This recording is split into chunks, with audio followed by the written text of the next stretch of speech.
alert, spoilers, I am Adam, taking longer than he should have to eat a cookie.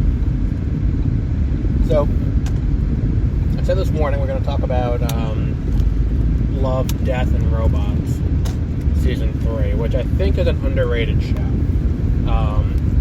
It always makes the top 10 on Netflix whenever it comes out, which, let's be honest, it's not independently reported by anyone. It is Netflix reporting their own top 10. And usually, the top 10 is dominated by Netflix original programs like Rescued by Ruby, or Senior Year, or any number of other things. And I can guarantee that this weekend, the number one thing on Netflix is going to be Stranger Things. Like, somehow, the number one thing on Netflix for a while was Iron Fist, and you're like, well, that doesn't make much sense. But regardless, right now, it is number one on Netflix or it was in the top 10 on Netflix, but you never really see too much buzz about it, and I'm disappointed about that, because it's a great show. It's an anthology-style show with science fiction elements, and it's entirely animated, and it does so much with the medium of animation that it's worth watching. If you liked watching Star Wars Visions, you will definitely like Love, Death, and Robots, because Love, Death, and Robots is, similar, but, not Star Wars, where we take, science fiction concepts and give these studios a budget and let them do whatever they want, and follow that. It's kind of just a science fiction version of a animation version of a science fiction anthology book of short stories, where it's like, we're going to take these things, we're going to do concise storytelling, and we're going to go into, these weird places and see what kind of weird stories people have to tell using this medium. And when you look at, what has come out, and it's like, I think the only one that's really recurring, maybe it's just the only one that really sticks in my head, is the one with the 3 robots that leads off.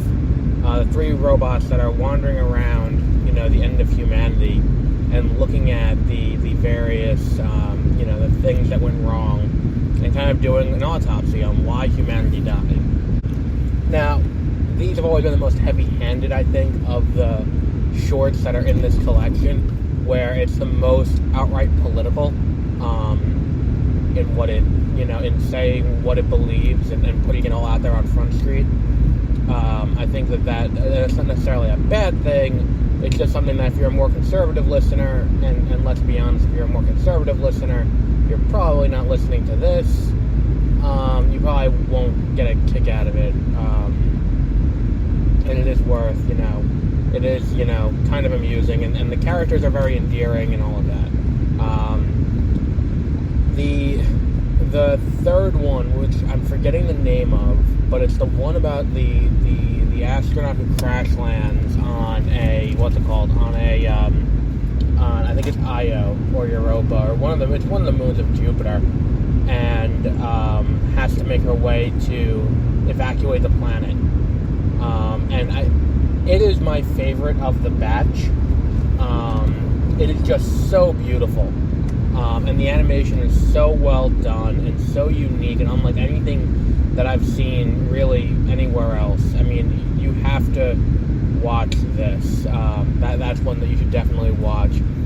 So it's not really trying to say anything either, and I think that's something, I'm not saying that it should be apolitical, especially with science fiction. With science fiction as a genre is inherently political, more so than anything else, because science fiction is designed to hold up the mirror to society and be like, look at what's going on, and you can't do that in an apolitical way. And if you are trying to do it in an apolitical way, you're failing at what the medium is used for.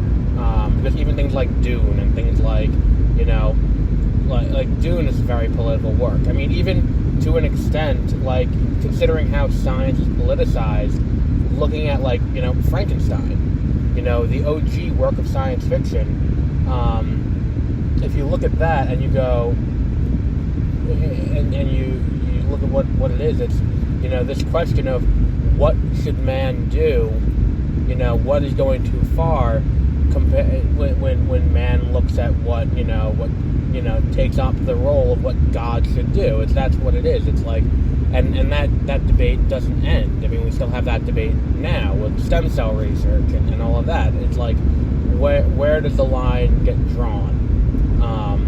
And that is what that's about. Is what happens if man plays God? And as we've moved into more advanced technology, the questions have gotten more intricate and all of that, and the debate has changed. But that's what science fiction is used for. And while this story, isn't about doing anything like that, it's her mixing the drugs in her system to try and progress and move forward, and all of that, instead of just dying. And then ultimately her fate being, she did all of that for ultimately nothing. It's such a great story. It's such a beautiful piece of art. In the same way that I love The Windshield Wiper, at the Academy Award nominated short films this year. This is also my favorite. I think this is my favorite of this set. The Night of the Little Dead, I think it was called, where it's it is a miniature world that is a zombie apocalypse. It is so funny and so well done. It turns the zombie, what's it called, the zombie apocalypse kind of story archetype on its head, and does it in such a unique and interesting way that it makes it's worth watching, and it's also very entertaining. I didn't really care for a few of the other ones. The second one, I didn't really care for. I had a problem with number one, it felt too much like a science fiction short that made the list of the top short stories of last year. The Crawfather, it felt a little bit like that, in a weird way. And I liked that, but I didn't really like, this in the same way. And it's weird, even though I'm fairly certain that's Tom Hiddleston in the lead, and he does a great job. And then there's the one with the military. I'm militaried out in science fiction. Maybe it's just me. Maybe I'm the vocal minority on this, but I'm tired of military stories and imperialist stories and all this kind of thing. Especially when they're going to do Predator, which is what this felt like, and it's like, I don't know. But all in all, it's worth watching. It is very much worth watching this collection. They're a half hour a piece in this anthology style, so it's not a huge time commitment at any given point. You can watch one and, go, do whatever you want, come back, watch another one, and not worry about losing your place and losing what you were, where was the story up until this point? Oh, you have to, is there a recap I have to watch? No, you can just pick it up and go, and it does that very well. It feels kind of like Black Mirror in that regard, where it is kind of, the anthology style. I wish there were more anthology shows. I feel like that'd be a really interesting kind of thing. If they did like an anthology drama, I feel like that could be really cool. Where it's like we don't follow one family, but we follow like the workings of a different family every episode. I feel like that'd be a really cool thing to put on like ABC or something. Considering how fucking brainless This Is Us. I watched one episode of This Is Us, and I'm sitting there watching. I'm like, people think this is good. Like, this has a devoted fan base, and people love this show. This is counting as quality now. And again, it comes back to my problem, where it's like, well written doesn't mean big words. And this motherfucker, it's been a fucking full year, and this creepy-ass rabbit statue is still chilling outside his house. I want to know what happened that led to that rabbit statue existing, and how that guy led to having that rabbit statue. I don't know. But it's like big words does not mean good writing. and using a lot of metaphors does not mean good writing. I think the most baseline level of good writing that we need to do is that everyone has a unique motivation, everyone has a unique voice, and everyone sounds different. Like, there's no bigger pet peeve of mine than watching a TV show or reading a comic book or reading a book or watching a movie, and every character sounds like they're cut from the same snarky or same like MFA student cloth, and it's like it's just not entertaining to watch. So yeah, it's one of those things that it's like this show is very unique and very different.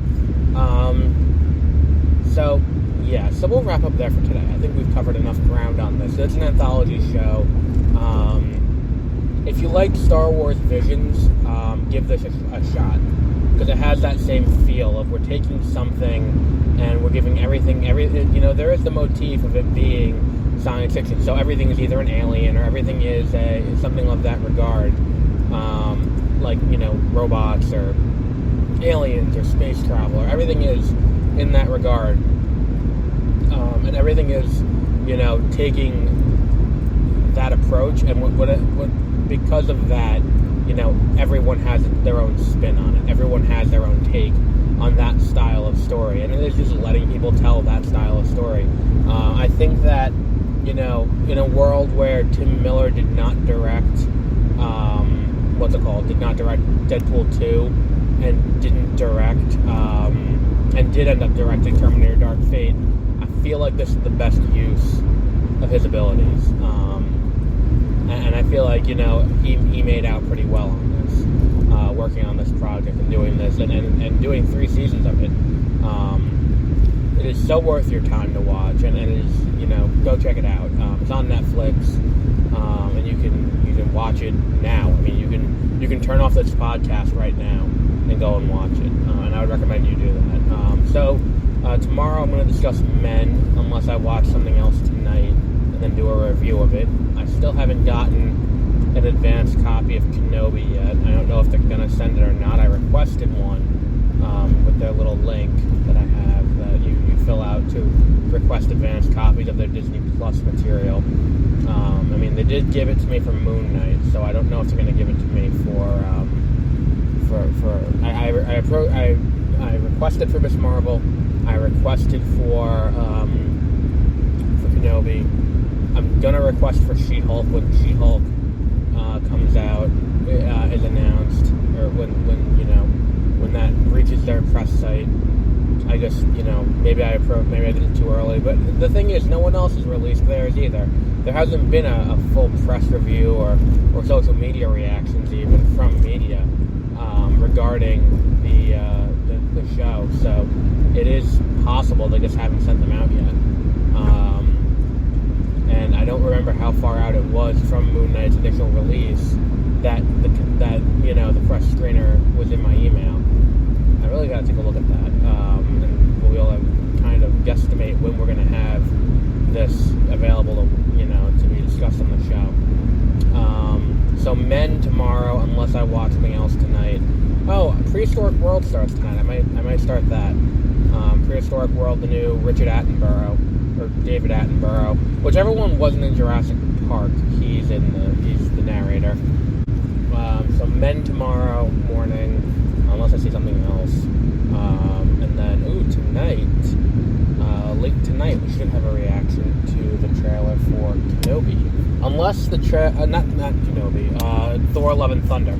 Unless the trailer for Thor: Love and Thunder has a lot in it that's important to discuss, in which case that'll be tomorrow morning, and Men will be tomorrow evening after I go to work. But either way, we'll report both back to back tomorrow morning. I have a sizable amount of driving to do tomorrow. Who knows? We'll see. We'll see how it all plays out. But, tomorrow, Men here. Tomorrow, or tonight, Thor: Love and Thunder trailer on 30-minute reviews. So until then, have a great rest of your week.